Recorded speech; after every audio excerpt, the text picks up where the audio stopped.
Welcome to UCOLA, where we are going over the 2026 legislative session and the bills that affect the construction and life safety industry. We're so glad to have you here with us. I'm Jerry Thompson. I'm the Chief Building Official for West Valley City, as well as the Chair for UCOLA. I'm Eric Miller, and I'm with Farmington City. Okay. Eric, it's good to be with you this morning. I'm excited to be here today, Jerry. So our first bill in this third session that we're talking about is House Bill 126, which has to deal with microeducation facilities. This is actually kind of something that came out of your area, northern Davis County kind of, where we had somebody come in, a developer that wanted to take residential houses and make them into microeducation and only for that purpose. This bill is basically re-solidifying the original intent here that its education is secondary in these places to residential use. So if it's a house, it has to remain a house and somebody has to live there. If they want to do it microeducation as a side portion of that, they still can. We just want to emphasize residential uses there, and that has to be approved by the building official. So. The next bill we want to talk about is HB164. It's the School Construction Amendments Bill.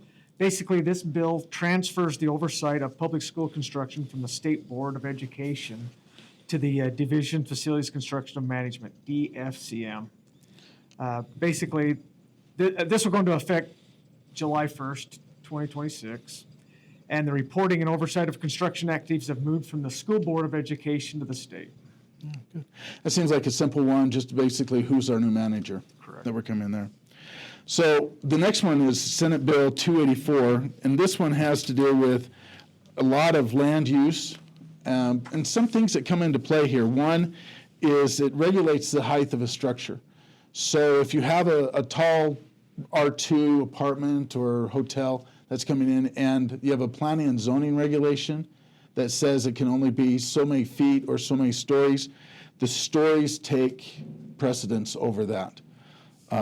Requirement. Doesn't affect anything in the building code per se of saying what a high-rise is or anything in those cases, but it does allow for the overall height of the building to be allowed within zoning. But the bigger thing here in this is the detached accessory dwelling units, DADUs. This will be a new thing here for us in Utah where we've had internal ones, now we get an external one. And effective October 1st, any lot that is over 11,000 square feet is susceptible to having a DADU on it if the municipality has not already created an ordinance how they're regulating and stuff through there.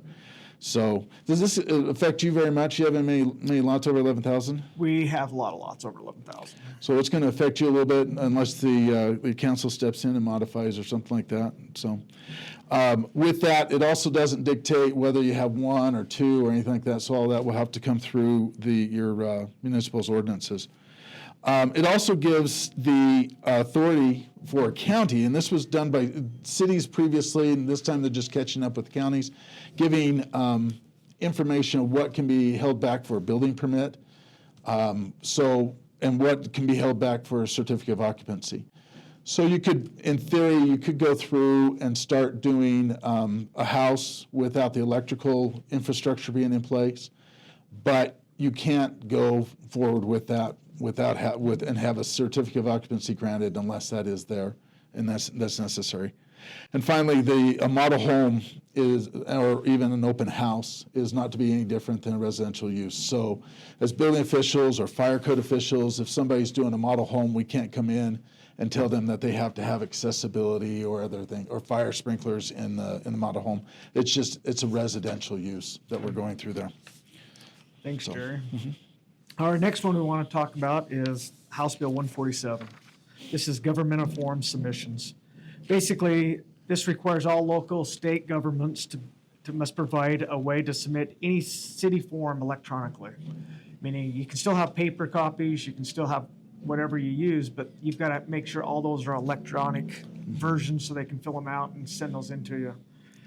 There are some exemptions, and some of those could be like your wedding forms and election forms, stuff like that. So Any questions on that? Yeah, I noticed on there also fingerprints is on there. Okay. Not that it matters, but it's really kind of hard to go in and send your fingerprints digitally. Yeah. So and some of that makes sense in that way, but it'll be easy for the to receive those documents as building permits and stuff like that through there. That'll be good. House Bill 308 talks about homeless services. The big part here is, as the code official, specifically the building official, you'll be assigned, or you're given the responsibility that you assess and give what the occupant load number is for a particular building or structure. So as that structure comes through and it has a change of occupancy, a change of use, or is even a new construction, you're going to put a value on that of what that total occupant load is. What this bill does is says if that structure or that building is now being used as a homeless services shelter, then they can, during certain times of the year, during what they call red code or red flag or blue flag, cold times, hot times, they can increase that occupant load up to 135%. So as a building official, you need to be aware that they may come to you and say, hey, I need to increase this. What is 135% of my existing load? Or they may come to you, a fire official, you may be going through and saying, hey, the occupant load is 100. How come there are 134 people in here? You now know why that's allowed by state law in those changes with that. Okay, our next one is House Bill 582, and this is our asbestos bill. Basically, this is more for our contractors out there. This is a bill that talks to us about when we have to get asbestos reports, when we don't have to get them. Basically, anything built before 1981. Yeah, before 1981, they'll have to have it regardless. They'll have to have the survey there. Yeah, and then anything after that, we've realized after 1992 that most stuff doesn't have any asbestos in it anymore as well. So it's not a requirement for that. And in between, there's kind of some optional stuff. Basically, if they find on there that there's certain elements like sprayed on ceilings, vermiculite tile, I just wanted to say that word today, that's in there. It is tough. If those elements are there, they would sample it to be there, but otherwise it's just not just a required sampling, it's just if they run into those elements. And this bill does go into effect May 6th. Yep, so we're there. Well, Eric, it's been a pleasure. Nice being with you, Jerry. Thank you very much. Thank you for joining us.